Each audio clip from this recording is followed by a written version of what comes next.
Ladies and gentlemen, please welcome former governor of South Carolina and ambassador to the United Nations, Nikki Haley.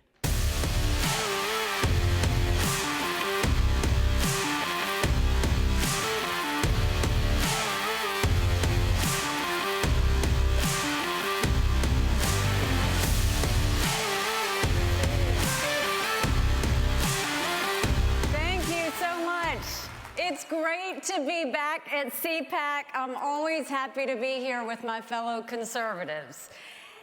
In case you didn't notice, the liberal media's heads are exploding about my run for president. And we all know why. The media can't stand the fact that I'm a conservative. Think about it. I'm a woman, I'm a minority, and I'm the daughter of immigrants. I am proof that liberals are wrong about everything they say about America. When I launched my campaign, I said every politician over 75 years old should be required to take a mental competency test. Have you seen D.C. lately? We should start with Joe Biden, and we shouldn't stop there. Now, Don Lemon didn't seem to like that too much. He claimed, I'm not in my prime, in which I responded, hold my beer. I'm 51. That's younger than Don Lemon. It's also younger than Hunter Biden, and it's 30 years younger than Joe Biden.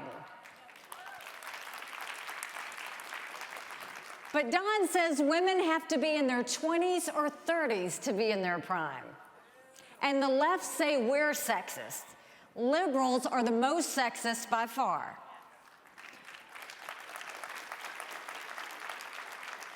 For the record, I was right. Every politician and judge should have to take a competency test. If you want to start at age 50, I'm good with that too. I didn't say the same for sexist middle-aged anchors, but Don Lemon proved CNN should probably consider that as well.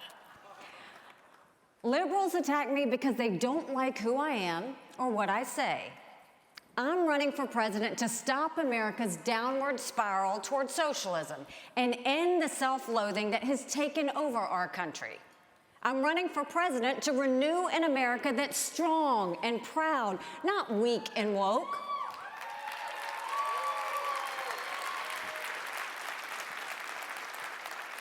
When I look to the future, I see our country rededicated to freedom and opportunity.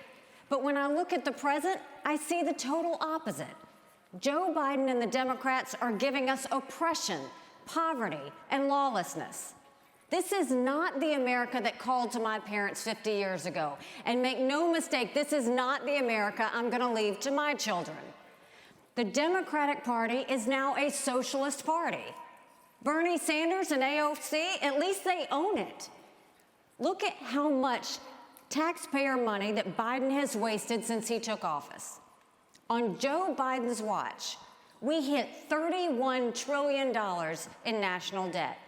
He's put us on track to add $20 trillion more in the next 10 years. And by the way, some Republicans have helped him do that. We need to stop with the earmarks and pet projects once and for all.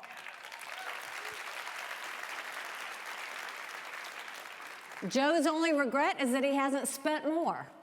He wants more handouts to illegal immigrants, more bailouts to rich college students, and more carve-outs to big labor and big business.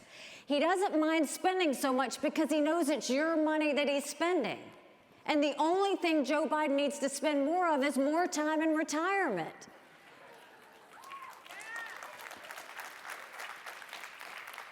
One of my heroes, Margaret Thatcher, said, the problem with socialism is you end up running out of other people's money.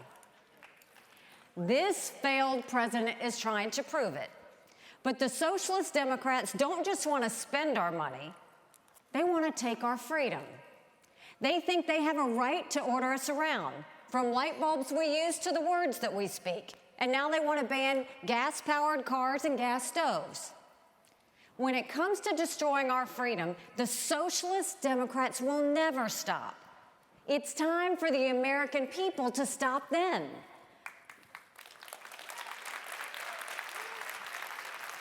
Socialism is weakening our country at the worst possible moment.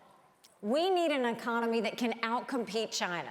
But the only competition Democrats want is the one on who's most triggered. We need families who are thriving and confident. But liberals have given them the highest inflation in 40 years and the lowest confidence in history. And we need our military to be stronger than ever. But what does Joe Biden have our troops doing? Taking gender pronoun classes. Now, I'm the wife of a combat veteran, and that disgusts me. Our troops already know the difference between men and women. They also know that we need a different commander-in-chief.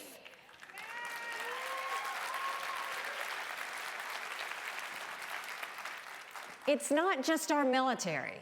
On Biden and Harris's watch, this woke self-loathing has swept our country. It's in the classroom, the boardroom, and the back rooms of government. We're told our country is flawed, rotten, and full of hate. Joe and Kamala even say that America's racist. Wokeness is a virus more dangerous than any pandemic, hands down. I have traveled the world and back, and I've seen what's out there. America isn't perfect, but the principles at the heart of America are perfect. And take it from me, the first minority female governor in history, America is not a racist country.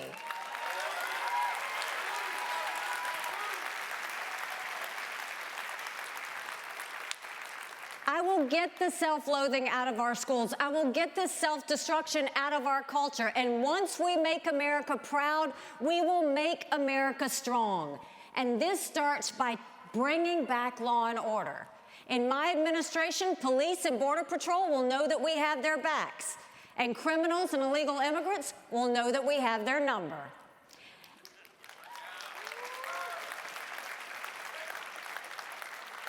And I'll restore faith in our elections, too. As governor, I signed voter ID in 2011. The media went crazy, and I was vilified for it. They said I was trying to disenfranchise voters. So I called their bluff. I said, anyone that is unable to get an ID, we will go pick them up, take them to the DMV, give them a free ID, and return them home safely.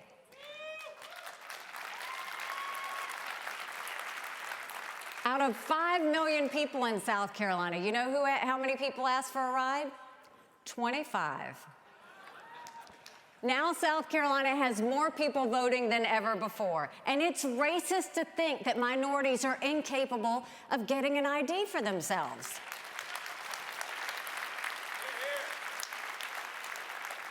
I'll make America strong at home. We'll have safe streets, secure elections, and a strong economy that lifts up everyone, not just a select few.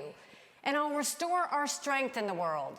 I'll make our armed forces of the United States more powerful and capable than ever before. Never forget, a strong military doesn't start wars. A strong military prevents wars.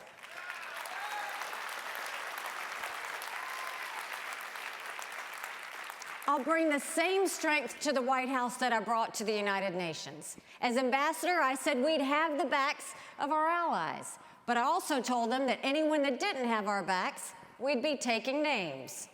Remember what happened when we moved the embassy from Tel Aviv to Jerusalem? 128 countries condemned us. So I took names. I went to my office and I had my staff put a list together. They listed all 193 countries. The second column, I wanted them to say the percentage of times they voted with the United States and against the United States. And then I wanted the last column to show how much foreign aid we gave them. Guess what? We give billions of dollars every year to countries that undermine America every day.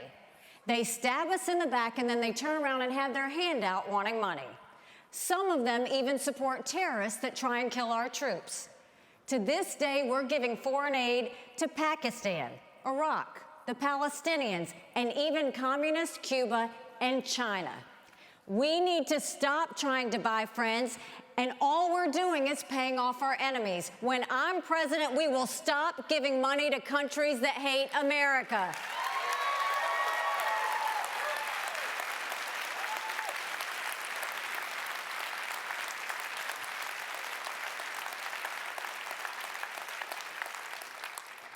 Our enemies think they can walk all over us. I mean, did you ever think that Americans would look to the sky and see a Chinese spy balloon looking back down at us? It was a national embarrassment. Make no mistake, Communist China is the strongest, most disciplined enemy we've ever faced. We need to hold China accountable, and we need to start with COVID.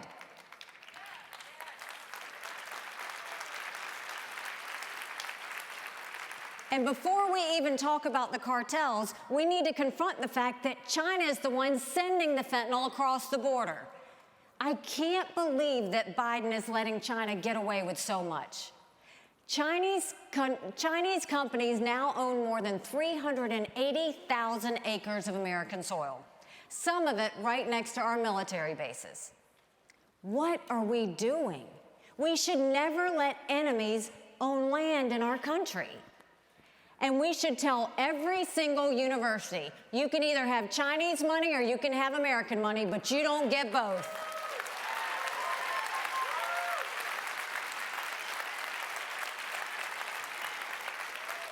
China thinks the American era has passed. So do our enemies. But they're wrong. America is not past our prime. It's just that our politicians are past theirs. It is time that we have term limits once and for all in Washington, D.C.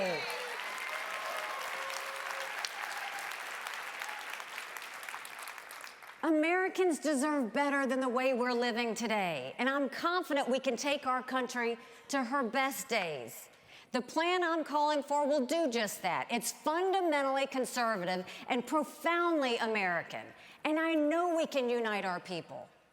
But real unity doesn't come from faint hearts or watered-down compromises. Real national unity comes from boldly proclaiming our national purpose. It comes from standing on principle and persuading opponents to stand with us, like I did when I was governor and when I was ambassador. I'll take this message far and wide in the days ahead. But I have a particular message for you, my fellow conservatives. We've lost the popular vote in the last 7 out of 8 presidential elections. Our cause is right, but we have failed to win the confidence of a majority of Americans. That ends now. If you're tired of losing, put your trust in a new generation. And if you want to win, not just as a party, but as a country, then stand with me. I'm here to ask for your vote, but I want something else even more. I want us to inspire our country again. Together, we can summon our fellow citizens to look past the failed ideas and leaders from Washington and find the courage to be part of the solution. I truly believe we can make this vision real in our time, because that's what I've seen in my entire life. As a brown girl growing up in a black and white world, I saw the promise of America unfold before me. As the wife of a combat veteran, I saw our people's deep strength and the courage to defend it. As governor, I saw our state move beyond hate and violence and lift up everybody in peace. And as ambassador, I saw that America is still the standard. When we speak, the world listens. Where we lead, the world follows. Who we are, the world wants to be. This will always be the greatest nation in human history.